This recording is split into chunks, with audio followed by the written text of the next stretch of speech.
Alright, I'm starting a new recording and we're gonna see if this works out and try some crazy stuff. So hello, my name is Lucas and we're gonna make a crazy beat today.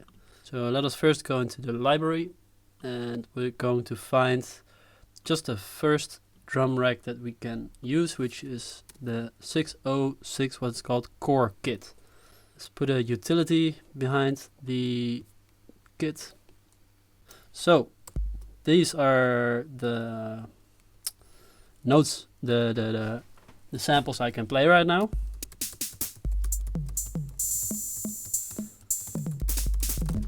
And we're gonna jam a little bit with that. So let's find a good loop length and a good tempo.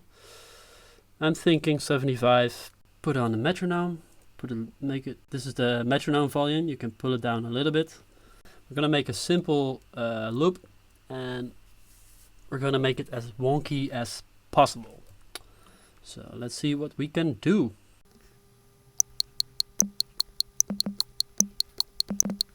So that's number one. Start up a new channel. Let us just copy the core kit. It's good enough already. So just take out the MIDI loop and let's find. Oh, this is actually also quite nice. Hi-hat, another hi-hat. So let's record in another loop. Oh, my fault. We need to record enable the second channel.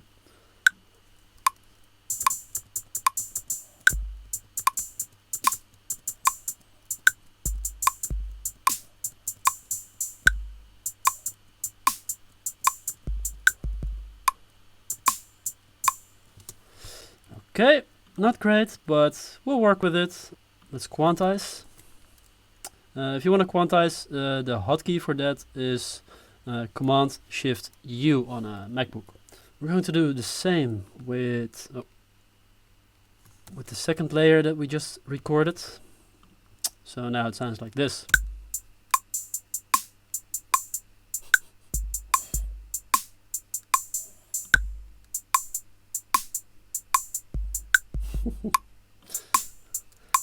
Amazing. Woo! What we can do right now, let's just add another channel. Again, rinse and repeat, take out the MIDI that you already recorded and oh, that's actually quite nice. Let's use this one. This track I will not quantize it, and here I want to start making that wonky feel. So let's see how we do.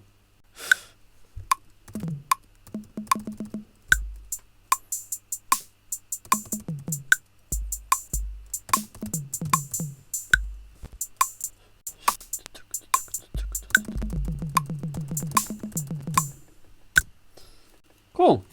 We did that and it will probably sound really weird. So let's see what we made. Just quickly going to adjust my buffer size and hope it doesn't cause any trouble.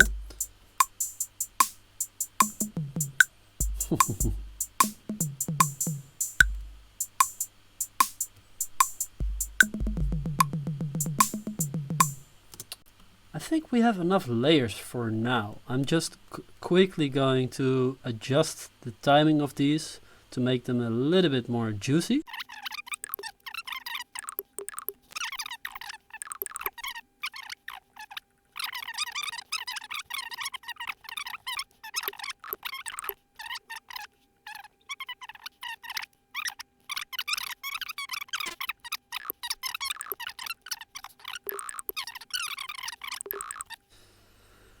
Right, so now you have got a little bit of a framework, just a percussive framework.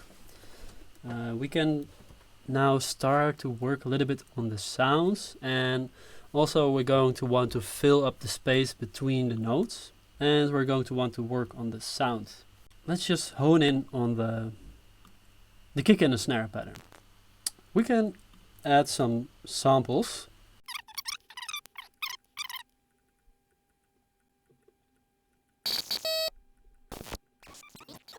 Okay, so I found actually a sample that I want to use.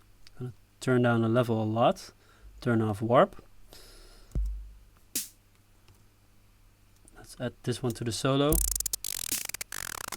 Okay, so what this is some weird jam that I did on my modular synth, and it's like all kinds of hi-hat-ish-esque sounds, and they're just really successively increasing, decreasing in tempo. So it makes for a great sample to fill up the space a little bit. So yeah, let's add that one and chop it a little bit, make it a bit more usable. So we can take that out. Doesn't look really too well. More, cut it a bit here, cut it here. I'm just trying to find like empty places where I can make a cut. This one I'll take it out. Some more cuts. And maybe take out this part. Let's see how this part sounds. That sounds also quite cool. Ooh, from here on it sounds like it's going stereo somehow. That could be fun to use.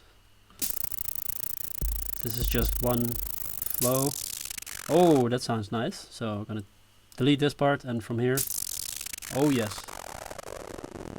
Woo! Yeah, from here, and then it starts going up again. Quite cool. From here, don't really know if I want to use that.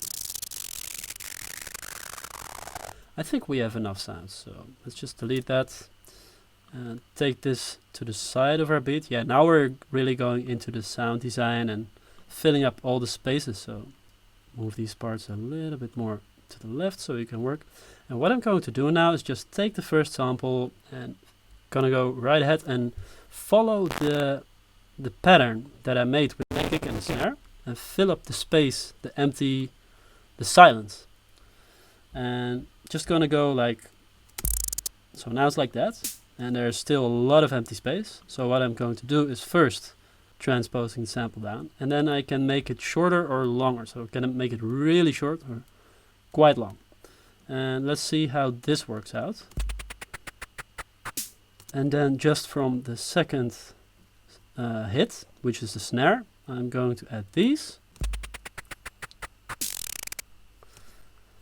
Great. I think I'm going to reverse this one. There's a reverse button right here, so reverse it and then place it just before the third hit, which will be another kick. And now it sounds like this. Still a little bit of empty space, but I think it's fine for now. Want to make it a little bit chaotic, unpredictable, so should be fine. Same. Whew. And then gonna reverse this one again. I like this reverse, normal reverse. It's like a push and pull, tension and release kind of thing. So I think it will work out all right for the beat. All right, so what you can do is if you have samples and you want to play them at the same time, a possibility is that you just like take one of the samples and overlay them on top of each other like that. And right now, this sample will of course be pushed away. You're cutting it off, but you can create a crossfade by selecting and dragging, which will create like a fade out or a crossfade between two samples. So let's hope it sounds good. What shall we do with this one? It's a little bit fart-ish. Maybe I'll save it for later, not now. Oh, maybe this one. Maybe we can use these two together. What about I stretch them? I have to warp the clip. Let's make it double. And start it right here. Maybe different mode of warp. That's actually quite cool. Going to reverse this one, activate warp. Also warp in the complex pro mode. Make it twice as long. See how it sounds. Woo! Amazing. So gonna place the end of the sample just before the start of the next hit. And let's just see how our sound design is going so far.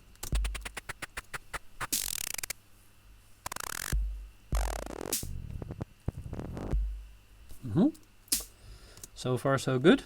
I think this lengthy sample fits perfectly between these two hits, so let's use that.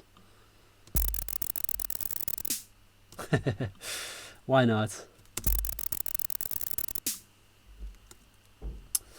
What's this one? So I think will be nice here, like a build-up kind of thing. Maybe put that one over there. Amazing. Amazing everything. So let's put it right there.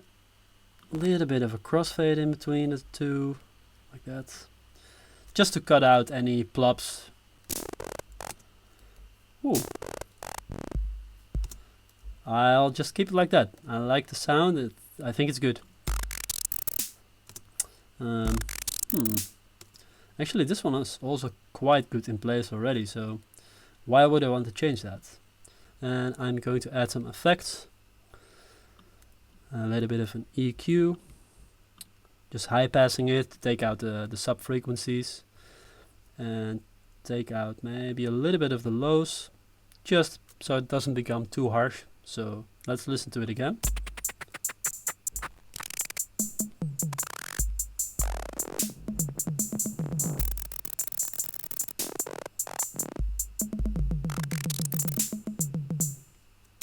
So what do I want to do with the hi-hat? It's a little bit tame. It's a little bit like it's maybe even too much on beat. So one thing I'm going to do is just change the timing all the way through until I'm a little bit more happy with like the timing itself, because it's a little bit stale right now. So let's do that.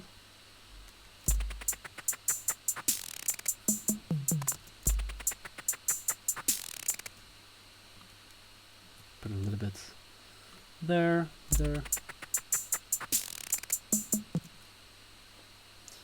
Maybe add an extra note here.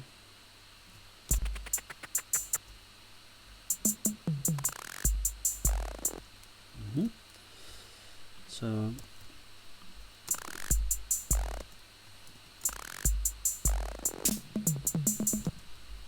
something weird going on here. Alright, so actually this clip is a little bit off compared to that one. A little bit too much for my taste, so might just want to pull this one a little bit closer. Put an open hi-hat here. Same here, want to add an extra one a little bit later.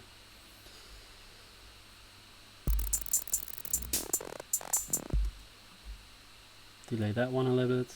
Delay that one a little bit.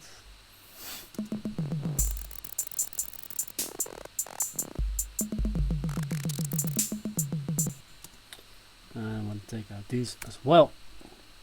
Just that one and that one.